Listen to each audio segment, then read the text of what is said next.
안녕하십니까. 2025 회계년도 사립대학 예산 집계 업무 발표를 맡은 남현정 선임행정관입니다. 저희 앞서 인사는 이렇게 마무리하고 예산 접수 안내를 위한 온라인 설명회를 시작하도록 하겠습니다. 그리고 저희가 사전 질의가 생각보다 많이 접수되지가 않아서 설명회가 예상보다 이르게 종료될 수 있는 점 미리 양해의 말씀드립니다. 목차입니다. 예산 관련 주요 유의사항과 예산 제출 시 유의사항을 순서대로 안내드리고 사전에 받은 질의에 대한 답변 시간을 갖도록 하겠습니다. 이어서 사학기관 실태점검 지적 사례에 대해 소개드리고 회계처리 관련 사전 질의 답변 시간을 갖도록 하겠습니다. 예산 관련 주요 유의사항입니다. 예산 편성 유의사항으로는 첫 번째, 예산 편성 요령과 총계주의 원칙 준수입니다. 특례규칙 제4조 및 5조에 따라서 예산 편성 요령과 예산 총계주의 원칙을 준수해 주시기 바랍니다. 다음 준예산과 추가 경정 예산 편성입니다. 회계연도 개시 전까지 예산이 편성되지 않은 경우 관할청에 사유를 보고해야 하며 필수 경비에 대해서는 전년도 예산에 준하여 집행 가능하다는 것을 유의해 주시기 바랍니다. 또한 예산 확정 후 발생한 사유로 인해 변경이 필요한 경우에는 추가 경정 예산을 편성해 주시기 바랍니다. 마지막으로 예산서에는 예산 총칙이 명시되어 있어야 하며 과거 연도에 받은 외부감사 지적사항에 대한 시정 조치 사항이 반영이 되어야 함을 유의하시어서 작성해 주시기 바랍니다. 다음 유의사항 안내드리겠습니다.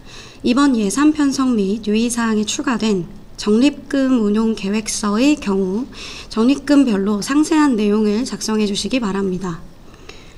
결산 명세서를 작성하시는 것처럼 상세하게 내용을 작성 부탁드리겠습니다.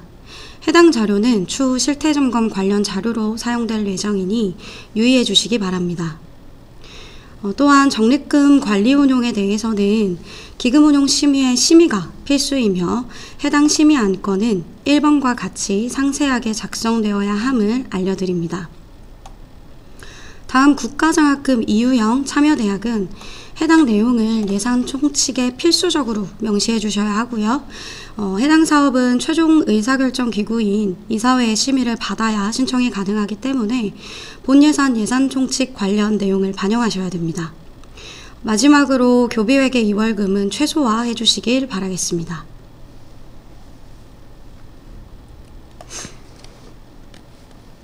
수입예산 편성 유의사항입니다. 입학금은 2023년 이후 학교에 입학 또는 편입학하는 사람으로부터 입학금을 받을 수 없으니 이 점 유의해 주시기 바랍니다. 전입금은 회계간 전입 전출 금액이 일치하도록 예산을 수립해 주셔야 합니다. 기부금은 적정한 관리가 필요한데 기부자의 의사를 명확히 확인하고 약정서를 수령하셔야 하고요. 사용 목적에 맞도록 회계 처리를 해주시기 바랍니다. 학교회계로 세입 처리해야 할 기부금을 법인회계로 처리할 경우에는 타 회계 전출에 해당되니 유의 바랍니다. 다음 지출예산 편성 유의사항입니다. 관리 운영비는 소요 산출 근거를 명확히 해주시길 바라고 소모성 경비는 과다 편성을 지양해 주시기 바랍니다. 업무 추진비는 기관장, 상임, 이사, 기타 업무 추진비로 세분화해서 편성해 주시기 바랍니다. 건축물 관리비와 장비 관리비는 자본적 지출 여부를 확인하여 건설 중 자산이나 관련 자산으로 예산을 편성을 해주시고 비등록금 회계에 등재된 건물에 대한 관리 운영비는 비등록금 회계에서 우선 지출되도록 예산을 편성해 주시기 바랍니다. 다음은 등록금 재원 건축 적립금입니다. 등록금 회계에서 적립할 수 있는 적립금은 건축 적립금만 가능하며 그 한도는 당해년도 건물의 감가상각비 상당액을 초과하지 않는 범위 내에서만 가능합니다. 즉, 이 적립금은 유가증권 매입 등의 투자, 용도 변경, 그리고 토지 매입 재원으로 사용할 수 없으며 해당 적립금은 별도 계좌로 반드시 구분 관리하시기 바랍니다.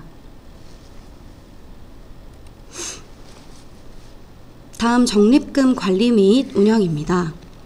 사립대학이 적립금을 적립할 때에는 반드시 목적을 정하여 적립해야 하고, 특히 특정 목적 적립금은 구체적인 목적 및 대상 그리고 용도가 확인되어야 합니다. 또한 비등록금 회계로부터 적립하여 목적별로 관리하되 가급적이면 학생들에게 직접적으로 사용되는 적립금으로 우선 적립해야 합니다. 적립금의 용도 변경은 반드시 예산 변경 절차에 따라서 변경해야 하며, 용도 변경 시 구성원의 의견 수렴 과정이 필수적이기 때문에 기금운용심의회 심의 의결 후 대학 평의원회, 등록금 심의위원회, 이사회에서 용도 변경 심의를 진행해 주시기 바랍니다. 또한 기금의 용도 변경은 구성원들의 이해관계가 얽혀 있으므로 해당 절차마다 반드시 단독 안건으로 상정 후 심의 의결을 거치도록 부탁드립니다. 적립금 투자 유의사항입니다. 등록금 회계에서의 건축 적립금을 제외한 나머지 적립금은 일정 한도 내 투자가 가능하지만, 특수관계법인에 대한 투자는 결산 시 적립기금 특수관계법인 유가증권 투자 명세서를 통해 보고하시기 바랍니다. 무분별한 투자로 인한 적립금 투자 손실이 발생하지 않도록 투자와 관련한 지침서와 심의회 등을 두고 안정적인 운영을 해주시기 바랍니다. 다음은 사학연금 법인부담금입니다. 법인부담금은 교원 및 직원의 사학연금, 국민연금, 건강보험, 산재 고용보험 부담금과 퇴직수당으로 구성되어 있습니다. 사학연금은 학교법인에서 부담해야 하지만 사학연금 법인 부담금의 부족액을 학교가 부담할 수 있도록 하는 경우 교육부 장관의 승인을 거쳐야 합니다. 또한 사학연금 법인부담금 승인 신청 시에 추정한 법인부담 여력과 실제치의 차이가 과도한 경우에는 실태점검 대상으로 지정될 수 있으니 유의해 주시기 바랍니다. 시간강사 퇴직금입니다.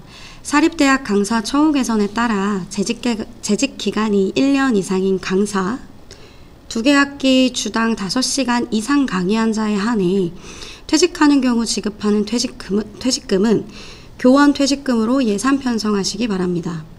미사용 차기 2월 자금을 최소화하도록 노력해야 하며, 결산 시 사고 2월, 명시 2월, 계속비 2월, 기타 2월의 구분을 명확하게 해주시기 바랍니다.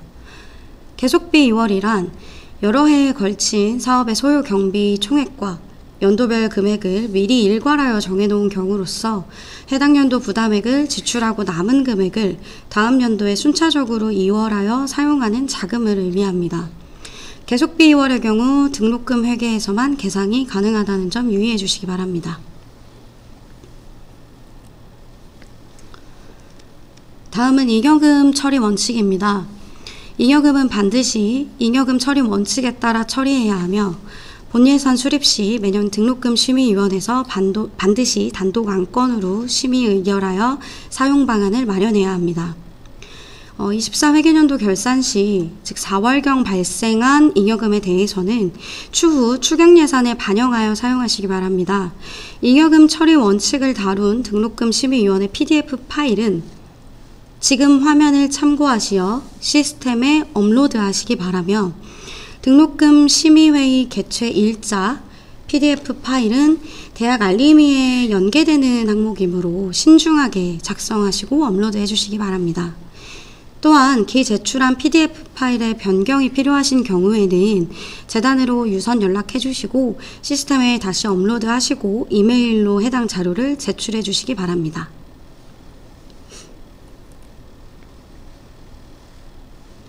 예산관리 기본 원칙입니다. 정당한 절차에 따라 성립된 예산이 아닌 예산의 목적의 사용은 금지이며, 필요하신 경우 추경 및 전용을 하셔야 합니다. 예산 개정 과목 중 한간 또는 목간의 예산 과부족 시에는 상호 전용할 수 있으며, 이를 이사회에 별도 보고하셔야 합니다. 예산 집행간의 관련 규정 및 집행 절차를 반드시 준수하시길 바라며, 등록금 회계와 비등록금 회계의 별도 계좌 구분 관리, 기금 별도 관리 등 철저하게 자금을 관리해 주시길 부탁드리겠습니다. 예산을 편성 및 집행하는 자를 분리해서 운영하시고 적정한 내부 통제에 따라 예산 집행을 해주시길 바라겠습니다.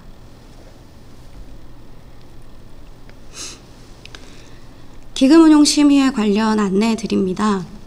기금운용심의에는 기금의 관리 및 운영 관련 사항을 심의하는 것이 목적이며 위원장 1명, 교원, 직원, 재학생 각각 2명 이상, 회계 또는 재무 관련 외부 전문가 1명 이상으로 총원 8명 이상 15명 이하로 구성하셔야 됩니다. 운영은 재적위원 과반수 출석으로 개의하며 출석위원 과반수 찬성으로 의결됩니다. 기금운용심의의 운영에 관련된 사항은 사립학교법 시행령에 명시되어 있으니 해당 내용 확인하시고 이에 따라서 운영해 주시길 바라겠습니다.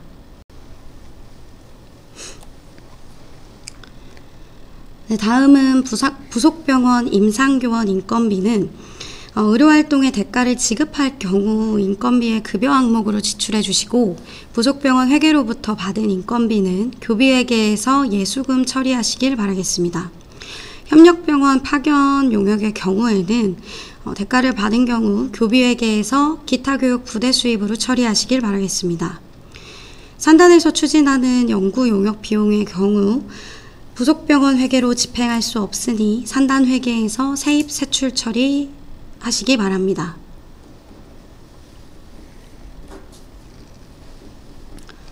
추가 경정 예산은 예산 확정 후 발생한 사유로 인해 예산의 변경이 필요한 경우에 편성합니다.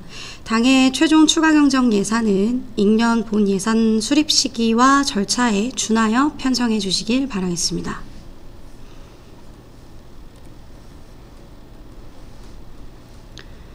예산 제출 유의사항 안내드리겠습니다. 예산서 제출 및 시스템 입력 기간은 2월 3일부터 24일까지입니다. 예산서는 전자공문으로 제출해 주시고 대학 재정정보 시스템에 자료를 입력하여 제출해 주시길 바라겠습니다. 전자공문은 학교법인 이사장 결재와 직인이 있어야 인정되며 첨부 파일 용량이 초과되는 경우에는 해당 자료에 명시된 메일로 별도 제출 부탁드립니다. 다음 홈페이지 공고 안내드리겠습니다. 예산서는 24일까지 학교 홈페이지에 공고하셔야 하고 1년간 공개하시기 바랍니다. 마지막으로 사학기간 재무회계 규칙에 대한 특례규칙 내에 있는 서식을 활용하셔서 예산 자료를 재단으로 제출해 주시기를 요청드립니다.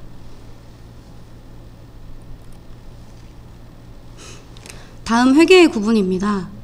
학교법인 회계는 법인 업무에 대한 회계와 학교에 속하는 회계로 나누어지니 정확하게 구분하여 제출해 주시기 바랍니다. 또한 본 분교, 수익사업, 부속병원을 운영하는 경우 내부 거래가 제거된 합산 예산서를 제출해 주시길 바라겠습니다. 마지막으로 학교기업 회계는 부속기관 성격이므로 교비회계에 포함하여 예산서를 작성하여 제출해 주시면 됩니다.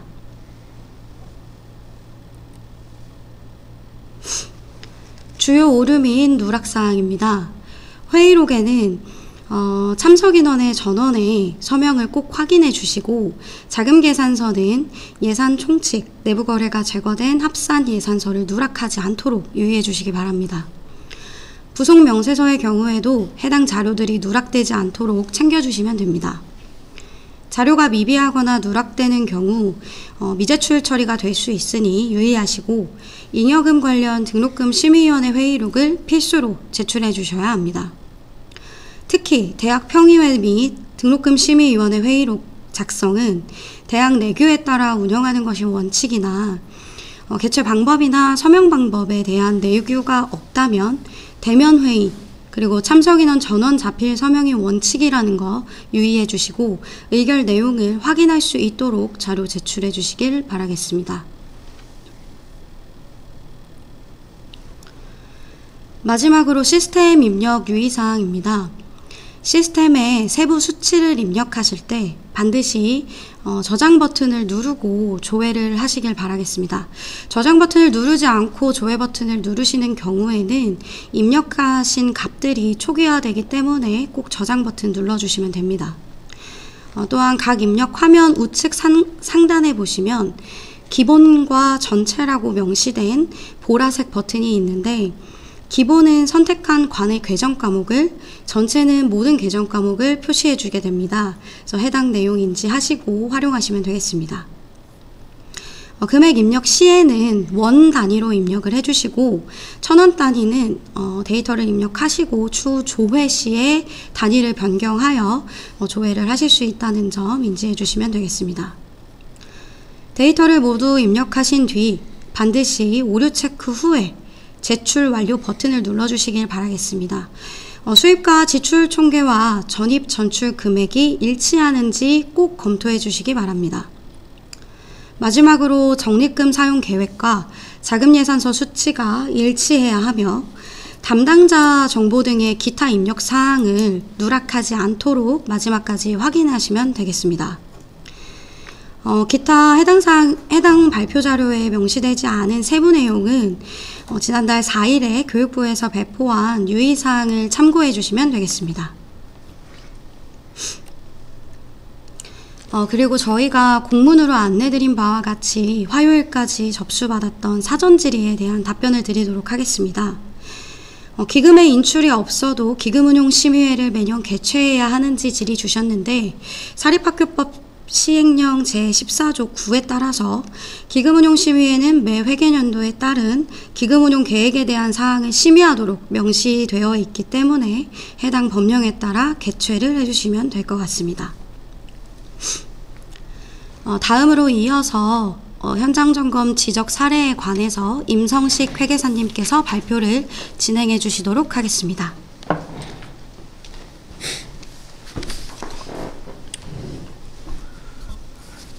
회계조사부의 임성식입니다. 여러분들 만나 뵙게 돼서 반갑고요. 현장 점검 지적 사례에 대해서 말씀을 드리도록 하겠습니다. 근데 그 전에 조금 전에 남현정 선임 행정관님이 굉장히 설명을 잘 해주셨는데, 여기 제가 몇 가지만 좀 추가를 말씀을 좀 드릴게요. 그 협력병원 그 의사분들이 이제 다른 협력병원으로 파견 나갔어. 우리가 이제 세입 처리를 할 때 기타 교육 부대 수입을 하면 된다. 이게 맞거든요. 근데 맞는데 이러면 이제 살짝 문제가 하나 생겨요. 보통 협력병원 분들의 인건비만 들어오면 참 좋은데 여기에 사학연금도 같이 주거든요. 그럼 이렇게 받게 되면은 우리가 매달 교비회계에서 나가는, 그리고 병원에서 나가는 그 사학연금 법정 부담금 있잖아요. 그거보다 실제로 법인에서 교비로 전출 보내야 되는 금액이 이 임상교원 협력병원에서 받은 분만큼 적게 돼요. 그러면은 실제 사학연금이 10억이 나왔는데 한 8억만큼만 부담해도 학교나 법인 입장에서는 책무성을 완전히 이행을 한 거죠. 그래서 이제 이 부족분이 있더라도 이게 실제로 이행한 거라고 소명만 되면 그게 100% 이행으로 간주되니까 그 부분에 대해서는 그렇게 정리하면 될 것 같고요. 그리고 두 번째가 계속 비월 있네요. 계속 비월이 등록금에서밖에 안 돼요. 이거는 사유는 비등하고 법인회계에서는 기금하고 적립금이 있죠. 그쪽으로 관리하면 되니까 꼭 이거 실수하지 마시고, 등록금 회계에서만 계속 비월, 즉 차수공사 같은 경우 단연간에 걸쳐서 진행되는 공사가 있다면 등록금 회계에서만 집행하시면 될 것 같고요. 그리고 두 가지만 더 말씀드릴게요. 건축적립금 있잖아요. 이 건축적립금 같은 경우는 이제 등에서 건축물의 감가상각비 한도로 이제 비등으로 보낼 수 있는데요. 요거를 사용을 할 때 한 가지가 조금 적용이 어려운 게요. 이 관련 기준을 보게 되면 건물의 신축, 증축, 개, 보수 여기 다 해당이 됩니다. 근데 여기에 막연히 당연히 되겠지라고 종종 착각하는 경우가 있는데, 한 가지 안 되는 게 매입이에요. 건물을 사는 건 안 돼요. 자, 있던 건물의 신축을, 있던 우리 교사 위에다가 건물을 짓는 거 됩니다. 증축도 돼요. 개, 보수 되는데, 없던 땅에다가 건물을 그냥 사오는 거 있잖아요. 이 부분은 안 된다는 점 말씀을 드리고, 이제 현장 점검 지적 사례 바로 시작할게요. 네, 첫 번째 예산 초과 집행입니다. 땡땡 학교가 예산이 과부족이 예상되는 경우 이제 이런 사유로 예비비 사용 등을 할 수 있었음에도 불구하고 뭐 예산을 초과해서 집행했다라고 되는 부분인데요. 내용을 모르시진 않을 거예요. 근데 이제 실제로 이런 것들이 이제 많이 나오는 것들이 뭐냐면 다른 계정, 즉 이제 직기비품 매입비가 아니라 기타 이제 뭐 소모품비나 이런 식으로 썼다가 여러분들이 외부 감사 같은 경우를 이제 받게 되면 계정 과목 분류 수정 공고를 하죠. 그래 그걸 억셉트 돼서 수정을 반영을 함으로 인해서 예산을 초과하는 이런 경우가 이제 굉장히 실질적으로 많아요. 그럼 이제 외부 감사인은 저한테 묻습니다. 실제로 감사를 나가서 회계 처리가 잘못됐는데 회계 처리를 똑바로 하려고 하니 학교분들이 예산 초과에 걸린다는 사유로 못하겠다. 이렇게 이제 많이 주장이 온다 그러고 학교분들 입장에서는 관련 기준에서 예산 초과 집행하지 못하도록 막혀 있으니 당연한 거 아니냐. 이런 이제 주장이 서로 이제 상충이 돼요. 그래서 제가 이런 경우 이제 계속 말씀을 드립니다. 우리가 이제 특정 집행 내역에 대해서 예산은 집행, 즉 세출만 초과 집행 여부를 보니까 집행만 말씀드리는 거예요. 그럼 이 경우는 우리가 이 부분은 잘 모르겠어. 이 계정이 조금 애매하네. 이런 것들이 있으면 우리가 결산 다 끝나고 3월, 4월에 외부 감사 받으면서 그때 가서 감사인하고 싸우지 마세요. 그 전에도 분명히 중간 감사라는 절차 등이 있기 때문에요. 그때 얘기해서 이런 것들 미리미리 반영해서 하게 되면 뭐 전용을 하든 뭐 추가 경정을 하든 시간을 여유를 꼭 둘 수 있도록 사전에 꼭 그런 조율 과정을 거치시기 바라는 마음에서 제가 이 말씀 한번 드려봤고요. 다음 예산 전용 절차 및 규정 미준수라고 합니다. 전용을 하면은 전용하는 거 좋죠. 근데 이 경우에는 반드시 별도로 그 안건으로 꼭 보고를 하도록 하는 것입니다. 이따가 제가 다 끝나고 질의사항 할 때도 한번 말씀을 드리겠지만 전용이라고 하는 거는 이제 우리 예산 관련해서 나름 혜택을 줬다 이렇게 볼 수 있잖아요. 좀 간편할 수 있도록. 그러면 이렇게 간소화된 절차를 하는 대신 이 사회에는 꼭 그 사후에 별도 보고를 꼭 할 수 있도록 그렇게 말씀을 드립니다. 세 번째, 교원 및 직원 보수를 잘못 계상을 했대요. 이거 대학 재정 평가나 할 때도 이거 잘 보셔야 되죠. 우리 올해란다. 해가 넘어갔네요. 2024년도부터 미지급금이라는 게 굉장히 중요해졌죠. 미지급금을 학교는 과소 계상할 요인이 굉장히 높다고 보고 재단에서도 저희들이 점검 나갈 때도 이거 과소 계상한 거에 대해서 집중적으로 보고 미지급금 명세서도 충실하게 작성토록 꼭 안내를 드렸어요. 그래서 여기 보시면은 이제 뭐 해임 취소 명령에 따라 이런 급여 등이 나오게 되면은 이런 것들 미지급금도 아직 지급 안 했으면 반드시 계상 잘 해야 되고요. 그리고 회계의 귀속도 잘 보셔야 돼요. 이게 한 3년치 4년치 급여를 주는데 밀린 급여가 나가게 되잖아요. 단기에 해당이 안 되는 단기 이전분에 대해서 전기 이전분에 대해서는 단기에 보수로 계상하면 안 됩니다. 이건 그냥 왜곡이에요. 단기분에 해당되는 것만 보수로 해당이 되고요. 근데 밑에 제가 그 화살표 하나 써놨죠.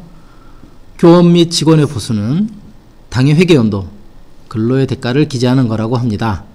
또한 저기 교원 소청 심사위원회나 아니면은 뭐 법원 판결도 좋아요. 거기서 그런 게 있어요. 급여 말고 손해배상에 해당된다. 손해배상금이다.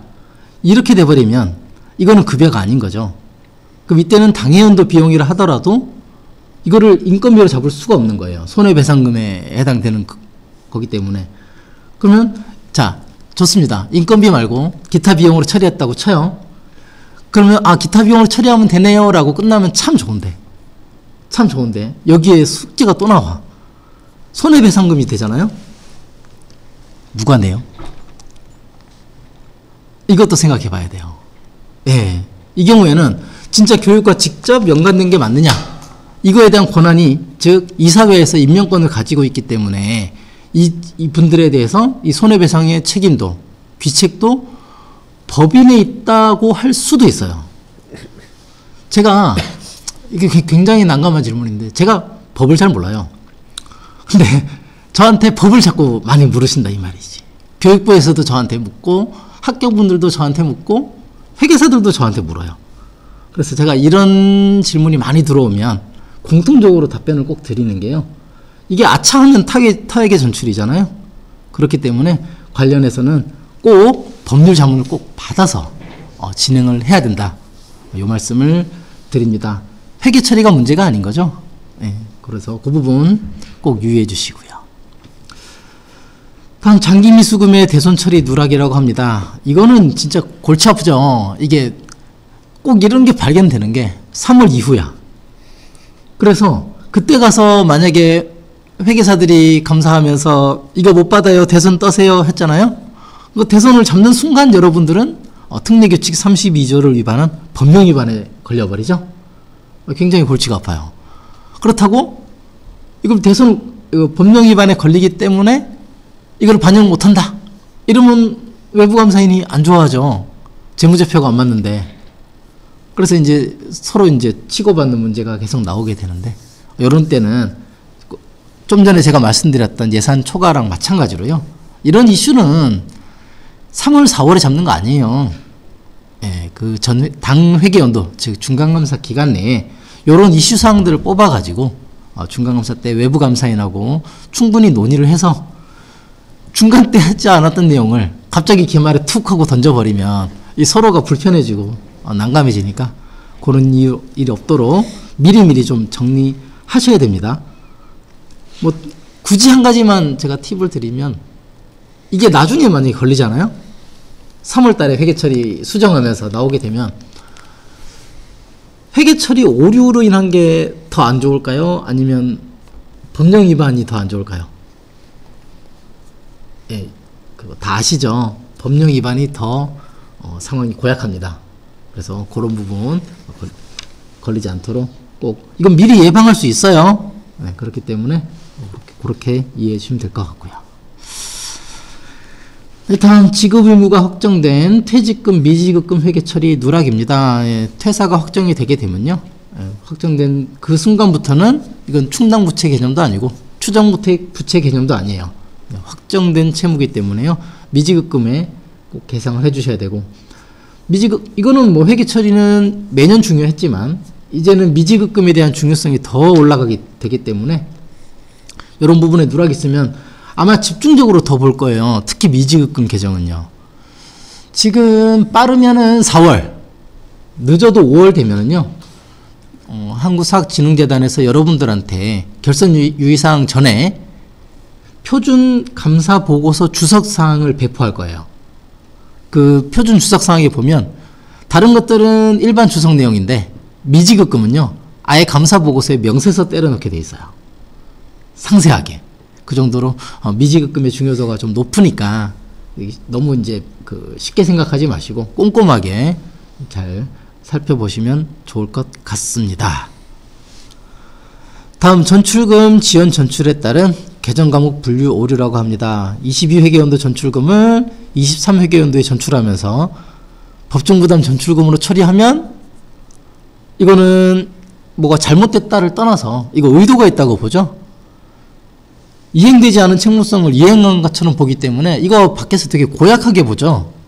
그냥 잘못한 게 아니라 이제 악의적 의도를 좀 가지고 책무성을 마치 이행한 것처럼 그렇게 나타나는 거기 때문에요. 이런 부분 전출금은 뭐 예산 회계니 발생주의 회계니 다 떠나서요, 줘야 준 겁니다.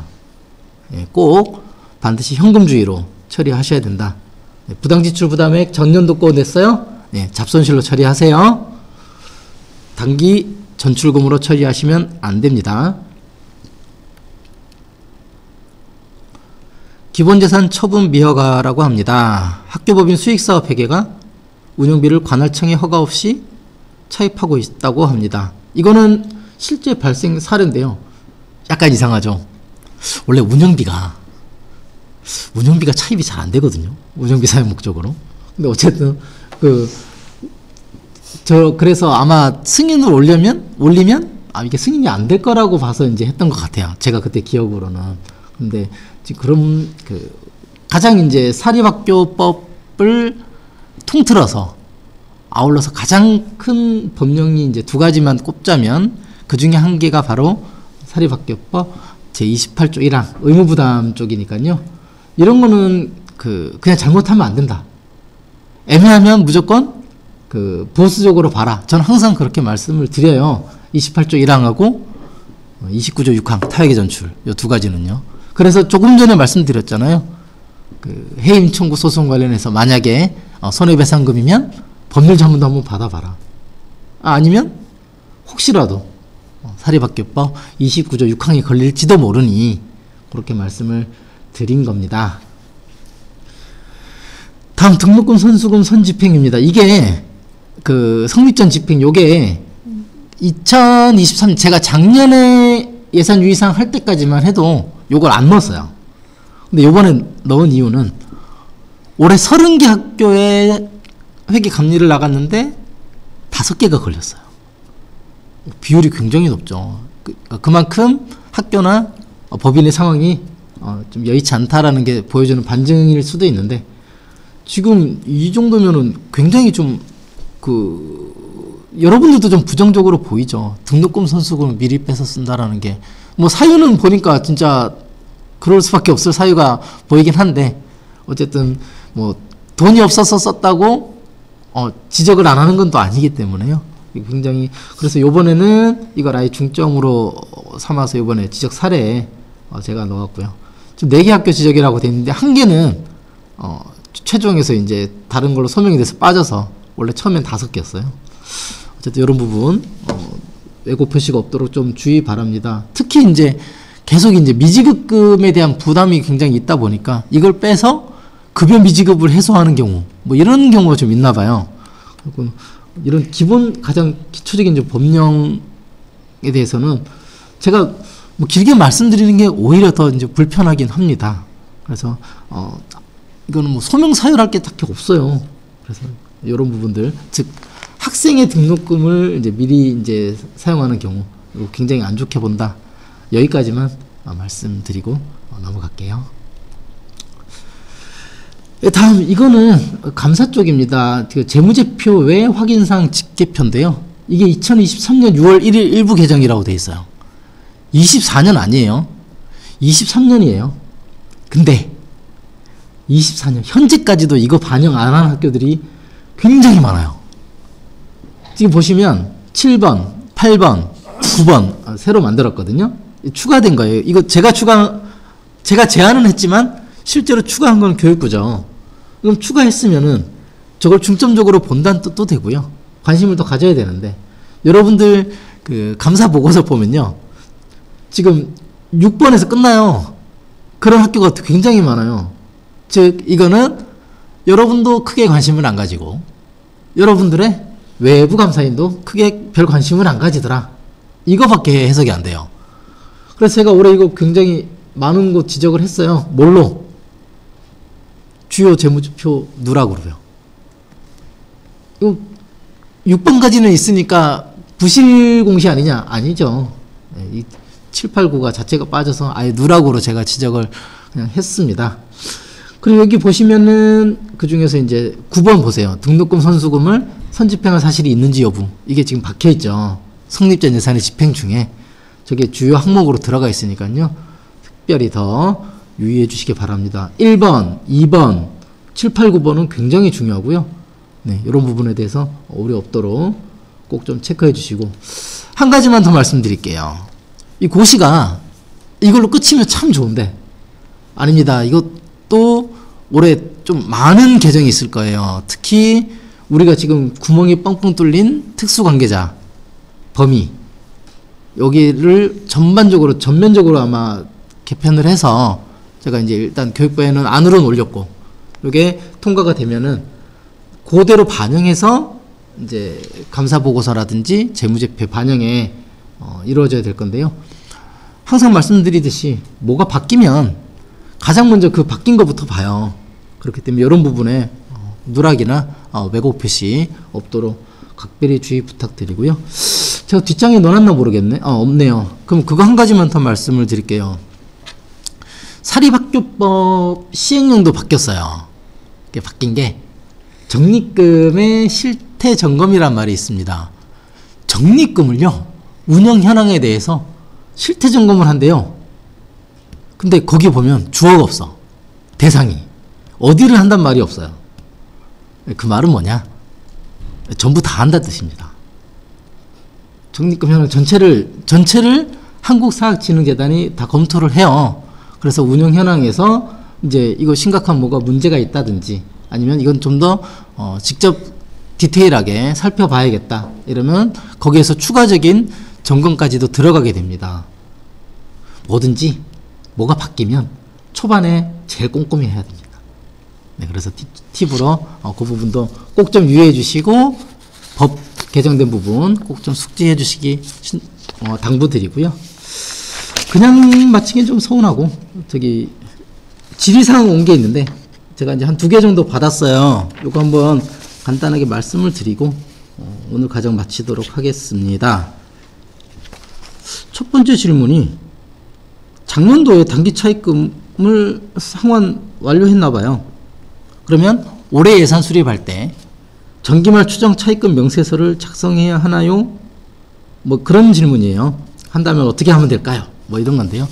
뭐 좋은 질문이긴 합니다.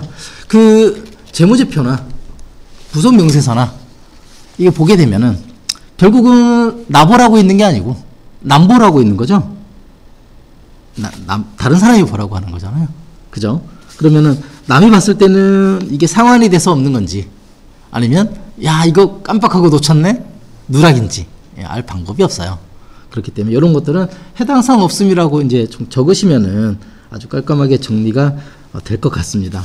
항상 다른 사람 입장에서 이 사람은 잘 모른다. 그러니까 내가 친절히 알려줘야겠어. 이런 마인드로 작성하면은 큰 문제가 없지 않을까 싶습니다. 근데 두 번째 질문이에요. 이건 좀 내용이 깊네요. 제목이 삭감된 예산은 전용할 수 없다의 기준을 알고 싶다. 뭐 그런 내용입니다. 그래서 여기서 예시도 들어주셨네요. 2025 회계연도에 본 예산을 편성했대요. 24 회계연도보다 삭감된 경우가 있을 때 이 전용이 불가능한 거냐? 그리고 실제로 삭감될 경우에는 그러면 그 다음 추경 예산을 편성할 경우에도 이게 안 되냐?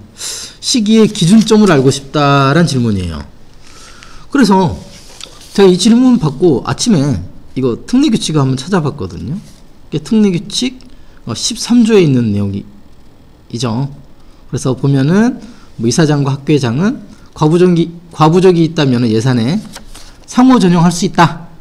하지만 전용을 제한한 과목 및 삭감된 과목으로는 전용해서는 안 돼. 라고 적혀 있어요. 그래서 그러면 이건 또 뭔 소리 하고 저도 궁금하더라고. 그래서 네이버에 삭감이라고 쳐봤어요. 삭감. 뜻이 깎아서 줄인다. 라고 되어 있더라고요. 그래서 한번 그럼 여기서 생각을 해봐요. 깎아서 줄인다. 여러분들 한 명 인건비가 100만 원이고요. 우리가 직원이 10명이에요. 그럼 예산이 1000만 원이겠죠. 근데 올해 예산을 잡을 때 인원이 8명으로 줄었어요. 그럼 800만 원이잖아요. 인당 100만 원으로 픽스해지면 그럼 이게 삭감이에요? 삭감일까요? 아니겠죠? 인당 금액이 픽스잖아요. 삭감, 깎아서 줄인다는 뜻인데 그러면 삭감은 뭐냐? 우리가 예를 들어 직기비품을 사는데 저거를 개당 만약에 100만 원으로 계약을 해오던 거를 저 예산을 줄여서 예를 들어 90만 원으로 하겠다. 개당. 이런 거는 삭감이라고 저는 해석이 되거든요. 삭감, 깎아서 줄인다는 전체 캐파가 줄어들면서 하는 것보다 각각의 건을 줄여서 하는 부분을 삭감의 정의라고 보게 되면 그렇게 되면은 보세요. 있던 걸 굳이 깎았어요. 누가? 예산 편성하면서 심의 과정에서 100만 원짜리 사기로 한 거를 90만 원으로 삭감을 시켜가지고 하기로 했는데 이거를 전용을 통해서 다시 올려요. 앞뒤가 좀 안 맞죠. 그래서 삭감의 정의를 보게 되면 이렇게 삭감된 것들은 그 항목으로는 전용이 되지 않는다. 즉 전용이라는 게 약간 이제 실무상의 행정 효율성을 높이기 위한 제도라고 말씀을 드렸잖아요. 그러다 보니 이런 삭감 항목에 대해서는 다시 예산을 전용을 하는 거는 그 자체가 이미 앞뒤가 조금 맞지가 않는다. 저는 그렇게 생각된다. 이렇게 이제 말씀을 드립니다. 어떻게 설명이 잘 됐는지 모르겠습니다. 저기 이제 설 연휴인데 설 연휴 전날에도 이렇게 설명에 참석해서 잘 들어주셔서 여러분들 감사드리고요. 사실 저도 이제 오늘까지 근무하고 이제 재단을 떠나서 이제 저도 다시 회계법인으로 돌아가게 되는데요. 가기 전에 이렇게 화면 말로나마 이렇게 인사드리고 갈 수 있게 돼서 굉장히 감사드립니다. 네, 여러분들 모두 새해 복 많이 받으시고 한 해 건강하시기 바랍니다. 감사합니다.